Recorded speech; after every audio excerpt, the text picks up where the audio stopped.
In this presentation, we're going to be looking at the new render setup inside of Maya 2016 Extension 2. Render setup makes it quicker and easier to render and manage complex scenes, bringing a modern approach to adding shot-based overrides to your files. We're going to be using the render setup to segment my file and show you the workflow of adding overrides to lights and shaders. The first thing we need to do is add a new render layer into our scene. As soon as we make that render layer, we can view it by clicking the eyeball icon.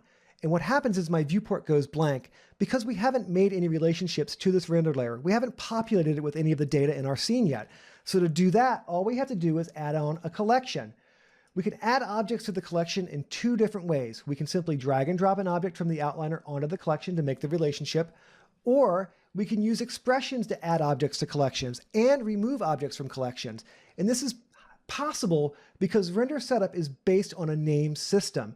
That's what makes it so powerful and so flexible. It gives it the ability to dynamically update, making sure that you're constantly changing data in your pipeline is handled elegantly. So let's check that out in context. I'm going to write a simple expression to add in my two spaceships. So I'm just going to do dr with a star, a wildcard after that, to go ahead and add in Dreadnoughts 12 and Dreadnoughts 12B into this collection.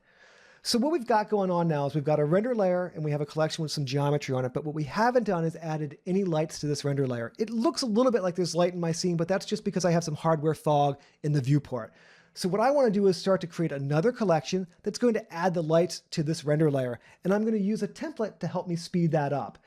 Templates are a really powerful part of what render setup brings to the table. You can save templates out for your collections as well as your render layers.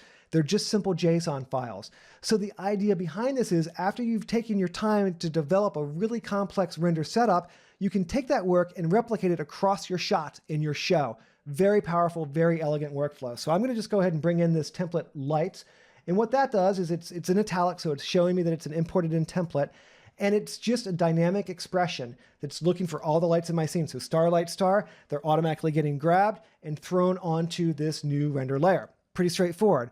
So what that means is because it's a dynamically added light to the collection using these wildcards, if I start to add more lights into my scene, they're automatically going to get populated onto that collection. So let's check that out. I'm going to use the light editor to help me do that. So this is another new feature in 2016 Extension 2.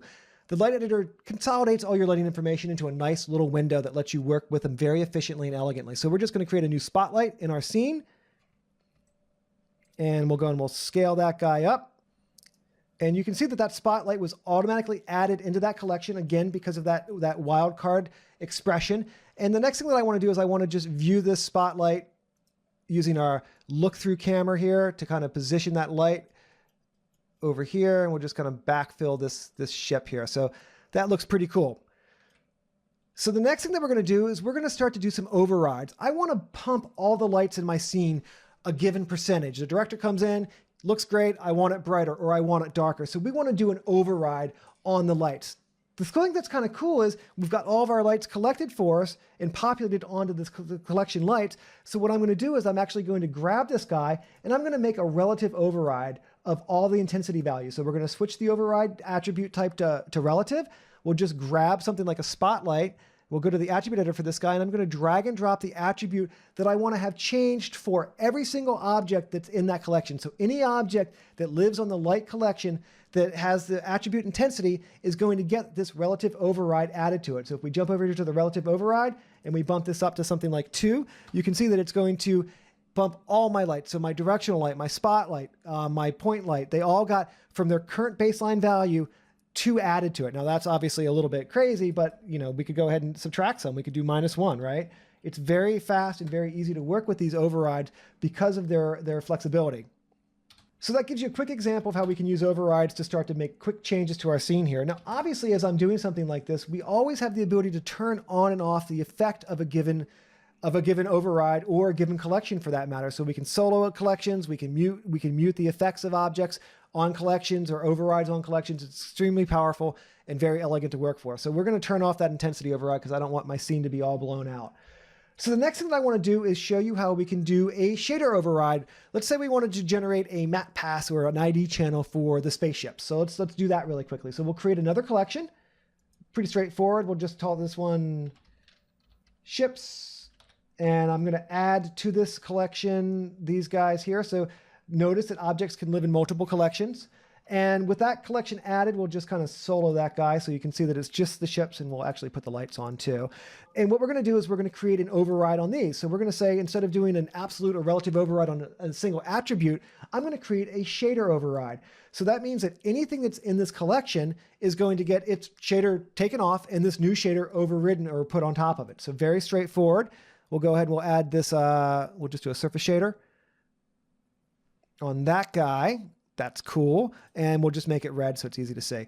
So now we've got that shader override happening. We'll go back to our collection, turn that guy on so you can see the effect of all of these collections kind of turned on. And like I said, if I don't like what this collection's doing, I don't like that override, I can just turn that override off. Just like that, we're going to be right back to our original ship. If I really do want that ID channel, I could turn it back on. So that's a quick example of the types of things you can do with overrides in the new shader setup inside of Maya 2016 Extension 2.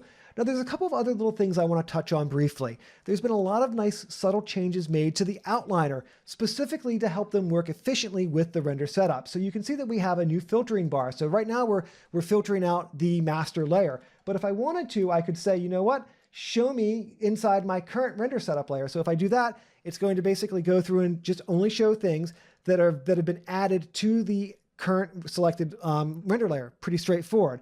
Another thing that's kind of cool about this is they've also added the ability to actually get directly to your shaders in the outliner. So lots of little subtle tweaks and changes that makes the whole overall workflow when doing render setup that much more efficient and that much more elegant.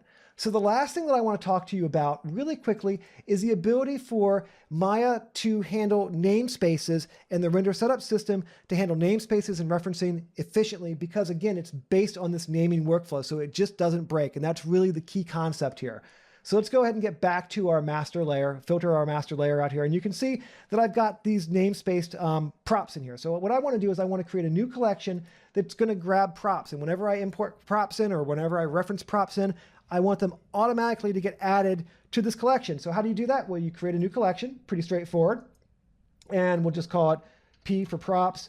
And I'm going to create an expression, a dynamic expression for this guy. So we're going to say prop and then colon for namespace and then a star. And then I've always got a second namespace here. So I kind of have my first namespace and my second namespace. So I just need to do colon after that and then another star and hit the return key. And just like that, we've now added in this dynamic expression that's going to, if we turn the display of that layer on, it's going to go through and grab that table. It's going to grab those props. And let's not keep our ships red. Let's turn that off. I don't like those guys being red. So pretty straightforward. I like that. All right, so the next thing that we want to do is go ahead and reference in some objects that are going to have the namespace props and show you how that's going to just come in and work. And that's really the key here, is that it just works. It's so cool. So we'll just add props namespace for these flags. We'll go and we'll reference those guys in. And just like that, in they come. We'll give this guy a solo so we just see the props. So here they come, and we're going to solo that guy. Turn off these other layers. Actually, let's keep the lights on and get rid of that collection there. So now you can see that we've got our props layer, which is just kind of in our lights displayed here. But that is really what it's like to work with the render setup inside of Maya 2016 Extension 2. Just to recap, it's a very powerful system that's based on names. So it has the ability to constantly handle the changing data in your pipeline. And that's really what makes it so special. Thanks for taking the time to check it out.